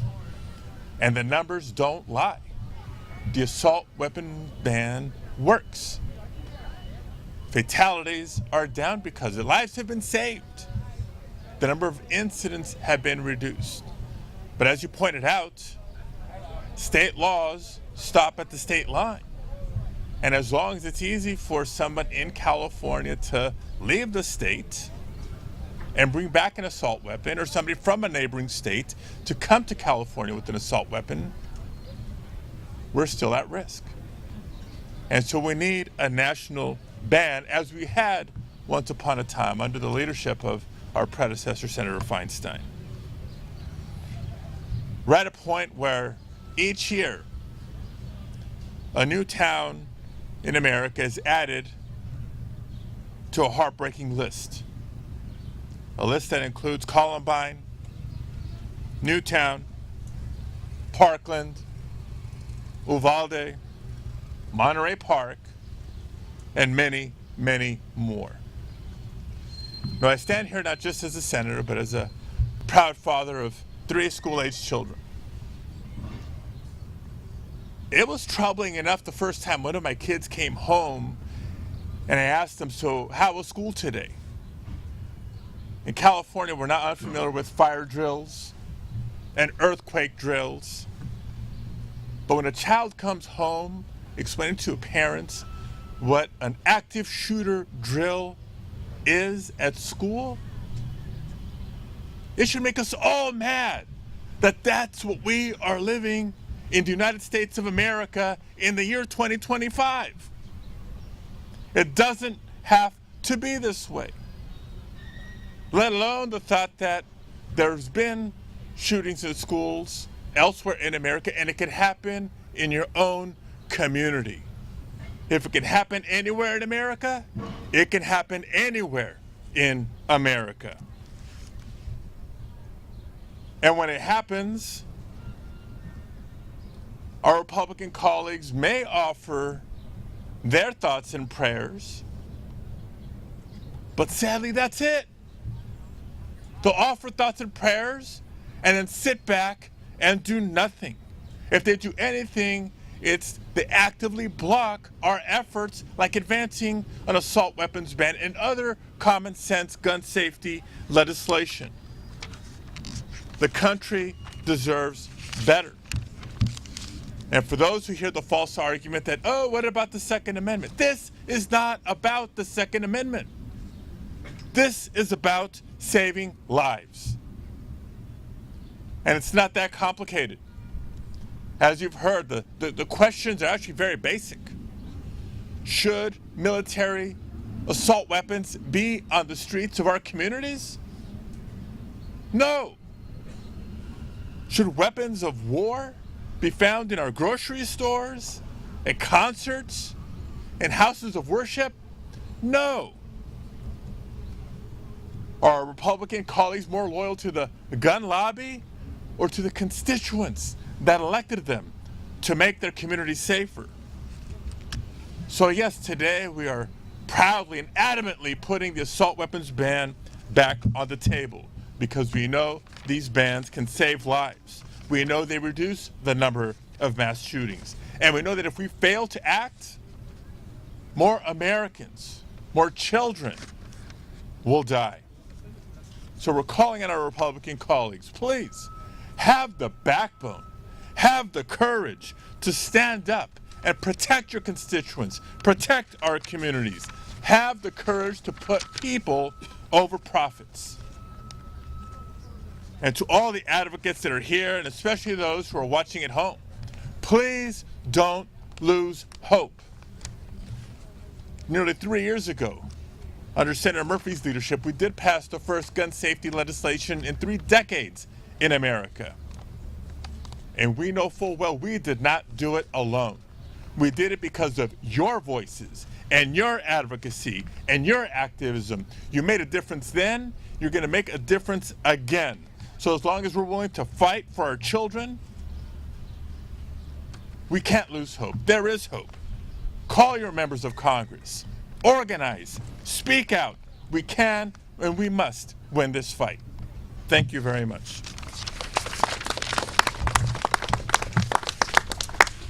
So I wish that Matt Holden's story didn't exist. Matt Holden was in a nearby classroom in Sandy Hook Elementary the morning of that shooting, a story that he can tell. But he remembers being told to be quiet, huddled in a corner by the janitor as the gunman was just steps away. He has chosen to take that trauma and demand change.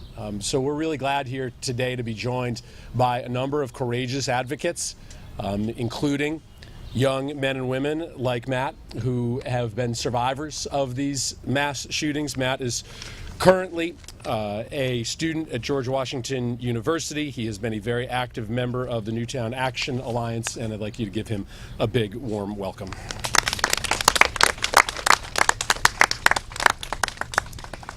Thank you. I want to thank Senator Murphy for the introduction, and I want to thank everyone who came out today to show support for this cause. It really does mean so much to us as survivors.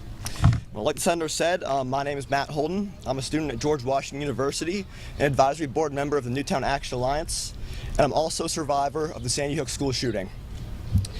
12 years ago, when I was just 6 years old, I hid in my first grade classroom as a gunman armed with an AR-15 and high-capacity magazines, hunted and murdered 20 of my friends and classmates and 6 of our teachers in less than 5 minutes. I've spent every day since trying to live in a world that still allows those weapons of war to be sold legally to civilians. A world where kids like me are expected to survive, to grow up, and to somehow carry this trauma like it's normal.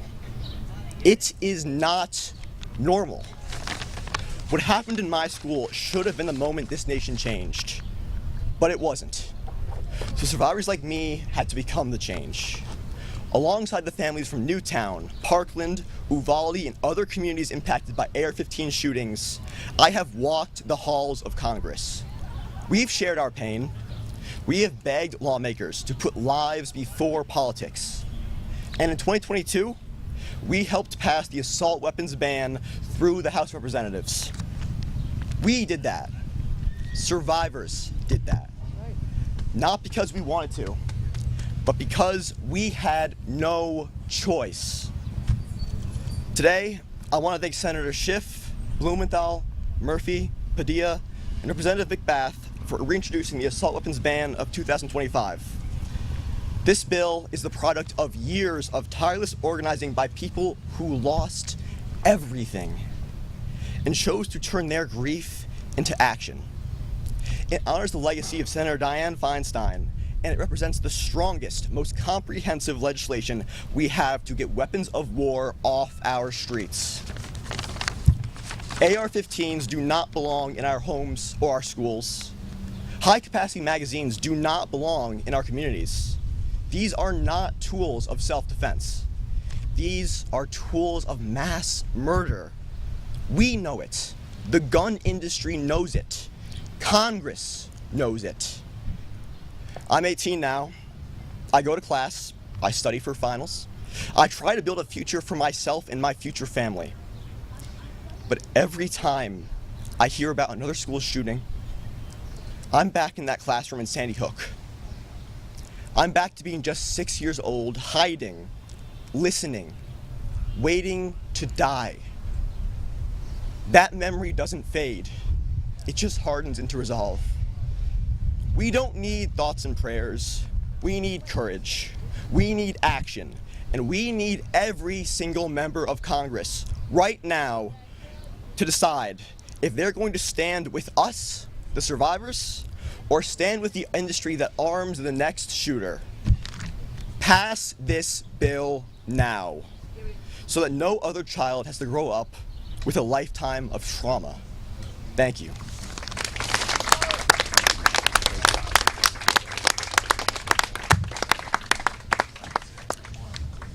I'm really proud to stand here with Matt of Connecticut and others of his classmates, his community that have experienced this trauma. I want to be a little bit graphic in introducing the next person who's going to speak with you. You know, Senator Schiff talked about, and so did Lucy McBath, these weapons of war. The reason why they're weapons of war is not just that they kill, but they kill more efficiently and speedily and rapidly. And when a bullet from an AR-15 or an assault weapon type gun hits a human body, it explodes inside. It rips apart the organs. It, in effect, decimates the insides of a human being. It produces a wound that is often irreparable, with a velocity and force that is unmatched, and produces a scene that is absolutely horrific.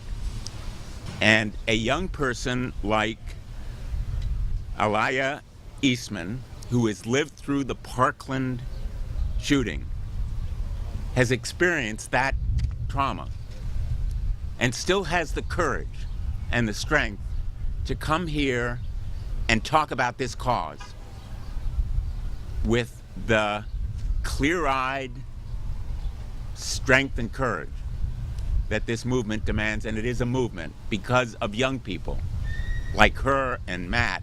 This movement has gained force in America because of the young people willing to step forward. She not only lost friends at Marjory Stoneman Douglas High School, but then she lost her uncle, who was shot and killed in Brooklyn, New York. She has spoken at March for Our Lives. She's testified before the House and the Senate. She is part of Enough, founding member, a national spokesperson for Brady, and she's the co-founder of Concerned Citizens DC, a graduate of Trinity Washington University in Washington, DC. She's an accomplished, really extraordinarily impressive young woman, and I'm very proud to introduce her to you now.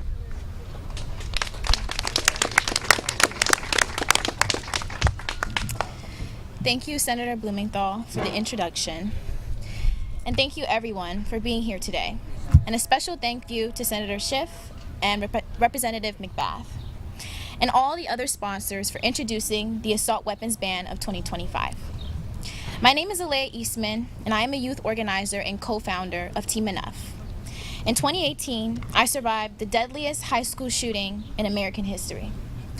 Using an AR-15, a weapon built for the battlefield, a gunman attacked my high school, Marjory Stoneman Douglas High School in Parkland, Florida.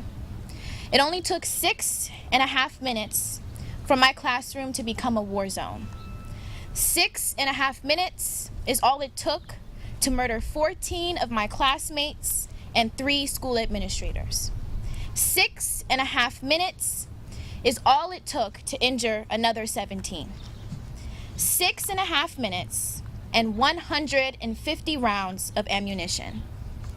I stand before you not just as a survivor, but as a living testimony to why we're here. The reality is clear and urgent. Banning assault weapons in high-capacity magazines is not political.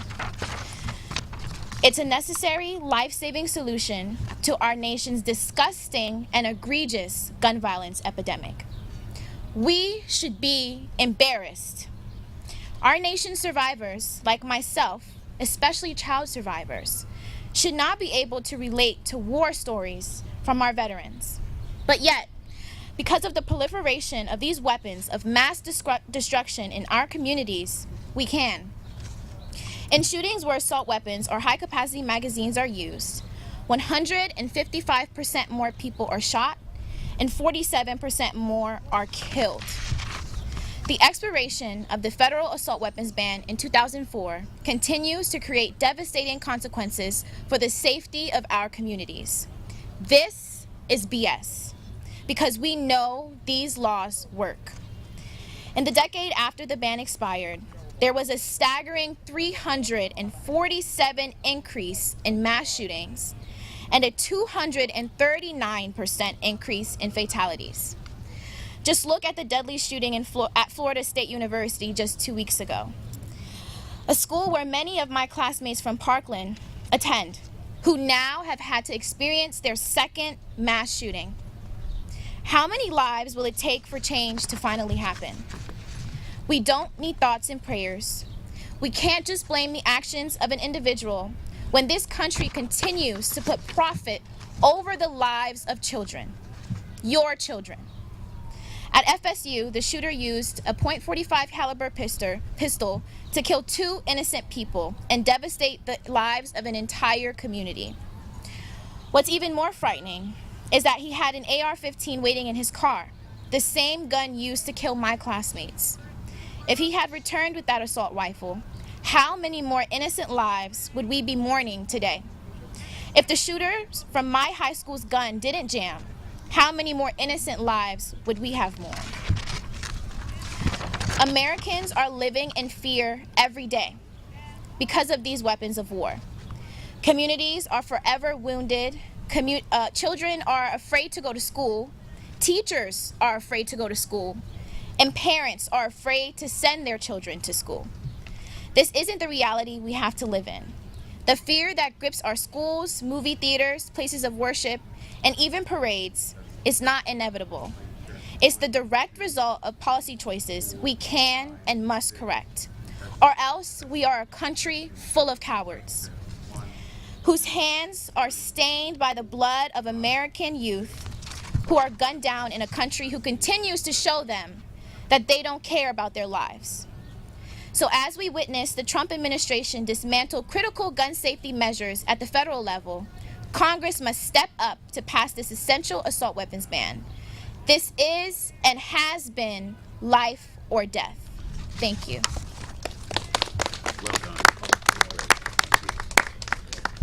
Alea and Matt, thank you for that powerful testimony to what you have experienced and for sharing that with all of us and for your incredible advocacy. It is now my honor to introduce another powerful young leader in the cause of common sense gun safety laws, and that is Lucy Sarkisian. Lucy is from Colorado. She has her own tragic experience with gun violence at her school that she will share with you, that she has shared with others. And Lucy, we are so grateful to you for your courage in speaking out and your tenacity, and it's an honor to introduce Lucy Sarkisian.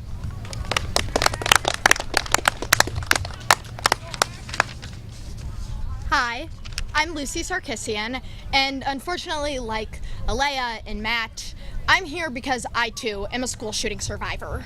When I was 14 years old, 2 students walked into my school and opened fire in the classroom across the hallway from me. They shot 9 people, including killing one boy, Kendrick Castillo. But listening to Alea and Matt makes me think about how they weren't armed with AR-15s. They were armed with a rifle and a handgun. And that probably saved my life. I had mere seconds to go into lockdown when the shooting happened. Literally frantically panicking, trying to find a spot to hide, trying to close the door before a gunman could get in. And I shudder to think that if they had been armed with an AR-15, I would not be standing here today. My life would have been cut short at 14 years old. 9 people being shot in a school is a tragedy, and it is unacceptable. But it's not 34 people like we saw at Parkland. It's not 20 dead first graders like we saw in Sandy Hook. And it's not more than 20 dead fourth graders like we saw in Uvalde. The facts are clear. Assault weapons uniquely inflict damage upon their victims. And they exist for one purpose: to kill. The damage inflicted is exemplified in so many stories, but one that touches me is of my very close survivor friends, Sandy and Lonnie Phillips, whose daughter Jessie Gawi was murdered at 24 years old in the Aurora movie theater shooting. When Sandy and Lonnie went to identify her body, she had a 6-inch hole in her face from where an AR-15 bullet ripped through it. At 24 years old, her face was so mangled from a bullet, they could barely recognize their own daughter. And those are the stories of countless victims brutally slaughtered by AR-15s. Think back to the children at Uvalde who couldn't be identified by anything other than their shoes because their bodies were so badly mangled. Do we really want to be a country where children's bodies are being pulled out of schools mangled because we refuse to take any semblance of action to fight? No, we don't want to be that country. Which is why I commend the efforts of the senators and Congresswoman McBath here today. Because while their Republican colleagues are finding new ways to terrorize transgender children in this country, they're actually taking action to make it safer for kids in the United States of America. I have lived with post-traumatic stress disorder for the last almost 6 years of my life. Next Wednesday will mark 6 years since my shooting happened in Colorado. I was a middle schooler. Being a school shooting survivor robbed me of my adolescence. I didn't get to have normal experiences. I went to 3 high schools because my anxiety was so severe I couldn't sit still in a class. Just in December, I acquired a service dog because my PTSD is still that bad. And yet, I'm lucky because my gunmen weren't armed with an AR-15. I had the time to close my door. But if they had, I don't think it would have turned out the exact same. So, that's so critical. When you think about, say, the Second Amendment, I urge you to ask yourself, is a piece of paper that was written by slaveholders more important than the kids whose parents didn't even get to recognize them when they were buried? Is it more important than Jessie Gawi, who had a 6-inch hole ripped through her face? Is it more important than Sandy and Lonnie Phillips, who that's their last memory of their daughter? The answer is a resounding no. And while the Republicans in Congress might try to debate this as a political issue, it's not a political issue. You've heard from me, you've heard from Alea, and you've now heard from Matt about the devastating effects of gun violence on your life when you survive it as a young person. We're hearing AR-15s are uniquely dangerous, uniquely damaging, and uniquely need to be regulated and got off our streets. So, support this bill. Today is the day for action. It's not tomorrow. It's not after the next Parkland happens. It's not after the next Sandy Hook happens. It's not after the next STEM. Today is the day for action. Because I don't want to stand here in 6 more years and be saying the exact same thing with a new group of survivors. None of us want that. Ban assault weapons now.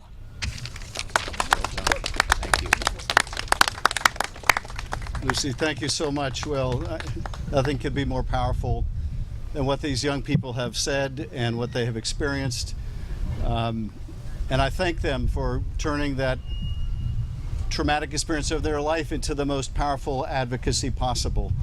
My wife and I had the experience all too common for parents of getting a message from one of our kids that they were sheltering in place, that there was a shooting going on nearby. In my son's case, he was in college and the shooting was off campus and he was fine. But we experienced that momentary terror, that momentary horror that I think all parents do when they all too often get a message like we did, let alone worse, as Lucy has experienced and so many other parents and family members have experienced. So I thank you to all the survivors for sharing their stories with us today. We're happy to respond to a few questions. Yes. Senator, do you think this bill has a path forward this Congress, and how are the discussions you have with Republican colleagues about it? Well, I think the path is a very difficult one, given that the Republicans control both houses, and at this point they are still very much in the thrall of the NRA. All right, bringing you out of this press conference, just want to give you a little bit more information. It seems like from the Hill, they're reporting that this bill has virtually no chance of becoming law because Republicans control the White House, both chambers of Congress, but Democrats see it as an important marker in the gun control debate in Washington, which has seen a little movement since the 1994 assault weapons ban expired. That's more than 20 years ago now. So you heard some impassioned speeches. That'll do it for us tonight for our streaming. We'll be back at 11 o'clock, though, tonight.